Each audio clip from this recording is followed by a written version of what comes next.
ফিলিস্তিনের অবরুদ্ধ গাজা উপত্যকায় ত্রাণের সন্ধানে গিয়ে ১৪ জন সহ ইসরায়েলি হামলায় একদিনে আরও ৪৭ জন নিহত হয়েছেন।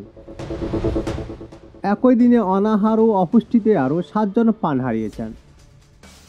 রোববার এক প্রতিবেদনে এই তথ্য জানিয়েছে বার্তা সংস্থা আনাদোলু।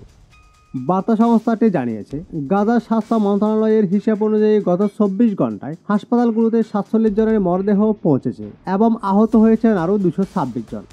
এ নিয়ে গাজা ইসরায়েলি আগ্রাসনের নিহতের সংখ্যা দাঁড়িয়েছে প্রায় ৬২,০০০। আহতের মোট সংখ্যা ১,৫৫,৮৮৬। মন্ত্রণালয়ের বিবৃতিতে বলা হয়, বহু মৃতদেহ এখনও ধ্বংসস্তূপের নিচে ও রাস্তায় পড়ে আছে, কিন্তু উদ্ধারকর্মীরা সেখানে পৌঁছাতে পারছেন না। মানবিক সহায়তা সংগ্রহের সময়ও ইসরায়েলি সেনাদের হামলা অব্যাহত রয়েছে। গত ২৪ ঘন্টায় ত্রাণের লাইনে গুলিতে ১৪ জন নিহত এবং ১৩২ জনের বেশি আহত হয়েছেন। ২৭ মে থেকে এখন পর্যন্ত এভাবে নিহতের সংখ্যা দাঁড়িয়েছে ১,৯৩৮ জনে এবং আহত হয়েছেন ১৪,৪২০ জনেরও বেশি।